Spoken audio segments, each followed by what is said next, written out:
함께 준비하면 희망이 커집니다. I'm ready. 희망을 향한 준비 지금 시작합니다. 안녕하세요. 서울 아산병원 종양내과 박인근 교수입니다. 암 치료를 끝냈다고 해서 모든 걱정이 끝나는 건 아니죠. 앞으로의 건강은 어떻게 지켜야 할지, 다시 직장으로 돌아가도 될지 많은 분들이 비슷한 고민을 안고 계십니다. 오늘은 여러분들이 많이 물어보시는 암 치료 후 삶의 방식에 대한 질문에 대답해 드리는 시간을 가져보겠습니다. 치료 후에 암 재발을 막기 위해서 특별한 비법이 있지는 않습니다. 공부를 어떻게 하면 잘하냐 라고 물어보시면 국영수 과학 위주로 열심히 예습복습 철저히 한다, 이런 상식적 답변이 나오듯이 건강한 식사, 규칙적인 운동, 그리고 충분한 수면이 가장 중요하다고 생각합니다. 또한 주치 선생님이 처방한 검사를 꼬박꼬박 받으시는 것이 가장 중요합니다. 암 치료가 대단히 힘들죠. 수술이나 방사선 그리고 항암 치료는 모두 체력 감소의 요인이 되고 피로감도 상당 기간 유지된다고 합니다. 체력 저하를 단기간에 회복하려고 욕심을 내는 것보다는 어떤 치료는 마라톤과 같은 장기적인 것이라고 생각하시고, 아까 말씀드렸던 건강한 식사, 규칙적인 운동, 충분한 수면을 하시면서 조바심을 갖지 말고 기다리시면 서서히 회복될 것입니다. 체중 감소에 같은 경우는 암 치료의 후유증에 의한 것일 수가 있어요. 예를 들면 항암제 같은 경우 구역구토가 상당히 흔하지 않습니까? 그런 것 때문에 단기적으로 빠진 것이라면 치료 후에 금방 회복되기도 하지만, 위장관 수술이라든지 췌장 수술, 어떤 수술적인 치료 때문에 생기는 체중 감소 같은 경우는 장기적으로 체중 감소가 유지되는 경우가 있습니다. 체중을 이전처럼 돌리는 데 너무 집중하시기보다는 영양 상담 등을 통해서 식사의 내용이나 식사 방법을 조절해 보시는 것을 추천합니다. 케모브레인이라는 말이 있습니다. 항암 치료를 뜻하는 케모세라피와 뇌를 뜻하는 브레인을 합친 말인데요. 이런 말이 생길 정도로 항암 후에는 기억력과 인지 기능이 감소하는 경우가 많습니다. 케모브레인 같은 경우는 수개월 정도 후에 회복되기도 하지만 일부에서는 장기적으로 영향을 미치기도 한다고 합니다. 따라서 이 경우에도 인지기능 향상을 위한 노력을 하시면 좋은데요. 특별한 어떤 비법보다는 역시 규칙적인 운동, 집중력 향상을 위한 훈련, 예를 들면 독서나 퍼즐 같은 것이 있을 것 같고요. 기억력 감퇴를 보충할 만한 도구를 활용하실 수 있습니다. 예를 들면 메모를 자주 하신다든지 체크리스트를 사용한다든지 하는 게 있을 것 같고요. 충분한 수면이 또 인지기능 회복에 상당히 중요합니다. 힘든 암 치료가 끝나면 바로 행복이 찾아오고 마냥 기분이 좋으실 것 같으시겠지만, 실제로는 재발에 대한 불안감이 오히려 치료가 끝난 후에 더 심하신 분들도 있습니다. 그리고 몸도 이전 같지가 않기 때문에 우울하신 경우가 많습니다. 사실 암투병을 하면서 마냥 기분이 좋고 마냥 행복한 게 오히려 일반적이지 않겠죠. 어느 정도의 불안감이나 짜증, 우울감은 자연스러운 반응이지만 너무 과하면 치료적인 측면이나 또는 사회 복귀, 그리고 주위 분들한테도 지장을 미치게 되므로 스트레스 관리를 하는 다양한 방법을 시도해 보시는 게 좋겠고, 그래도 어렵다, 회복이 잘 안 된다 그러면 정신건강의학과 진료를 보시면 많은 도움을 받으실 수 있겠습니다.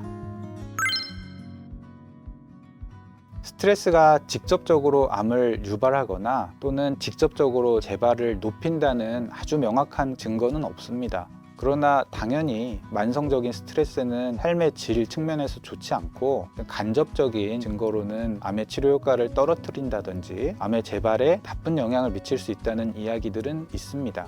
하지만 문제는 우리가 스트레스를 안 받고 살기는 불가능하다는 거지요. 그래서 스트레스를 받는 것을 걱정하시는 것보다는 스트레스를 적극적으로 관리하시는 게 더 현명한 방법이라고 생각을 합니다. 예를 들면 직장에서의 업무를 조정한다든지, 가족과 보내는 시간을 늘리고 내가 집중할 수 있는 취미 생활을 개발해 보시거나, 아니면 운동을 통해서 어떤 땀을 흘리면서 스트레스를 푸는 그런 다양한 방법을 시도해 보시는 게 좋겠습니다. 수술적으로 암을 제거하고 추가로 방사선이나 항암을 하신 그 이후 단계에서도 재발이 생길 수가 있습니다. 암의 병기라든지 조직 검사에서 암의 어떤 성질 같은 게 있거든요. 그런 것들이 재발률에 영향을 미치게 되고요. 수술 부위 근처에 재발하는 경우도 많지만 암세포가 눈에 보이지 않게 혈관 속에 돌아다니다가 원격 전이, 즉 원발 부위와 전혀 상관없는 다른 곳에 재발하기도 합니다. 그렇기 때문에 병원에서 권하는 검사를 주기적으로 받아서 만약에 재발이 생기더라도 조기에 발견하는 게 중요합니다. 재발은 다양한 방법으로 발견됩니다. 아무런 증상도 없이 정기검진에서 발견되는 경우도 있겠지만 증상에 의해 발견되는 경우도 있습니다. 재발 부위의 해부학적인 위치나 또 종양의 크기에 따라서 매우 다양하기 때문에 어떤 증상이라고 딱 잘라서 설명드리기는 어렵습니다. 그리고 전립선암이나 난소암, 생식세포종과 같은 일부 특정한 암종은 혈액검사에서 종양표지자라는 검사를 통해서 재발 여부를 알 수 있기도 해서 그런 암들은 혈액검사를 같이 진행합니다. 암 치료를 받은 병원에서 주치의 선생님이 처방하는 검사는 그 치료받은 암의 재발을 찾기 위한 검사입니다. 국가검진 같은 전반적인 건강검진과는 좀 차이가 있습니다. 따라서 정기적인 건강검진은 별도로 하셔도 좋습니다. 저희가 병원 진료를 보실 때 항상 기본적인 혈액검사나 영상검사, CT라든지 초음파 같은 거는 보통 암 주치의 선생님이 처방을 하잖아요. 그래서 거기에서 빠질 수 있는 검사를 골라서 받으셔도 좋습니다.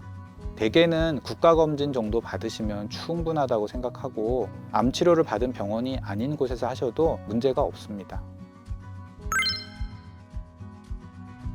대개의 경우는 원래 하시던 일을 하셔도 별다른 문제가 없겠지만 이것도 상황별로 다를 수는 있습니다.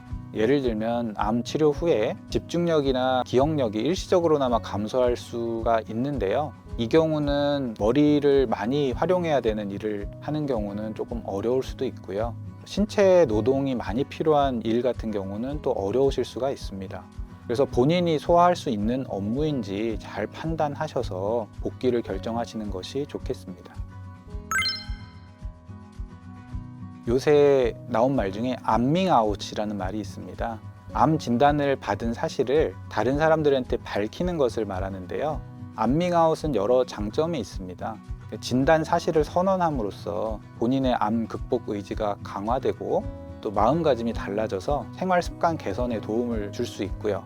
그리고 직장 동료분들의 배려로 업무 조정을 한다든지 시간 같은 걸 조정할 수도 있고, 반대로 본인이 암 치료를 받으면서 알게 된 정보를 동료들에게 공유하면서 주위에 도움을 주실 수도 있습니다.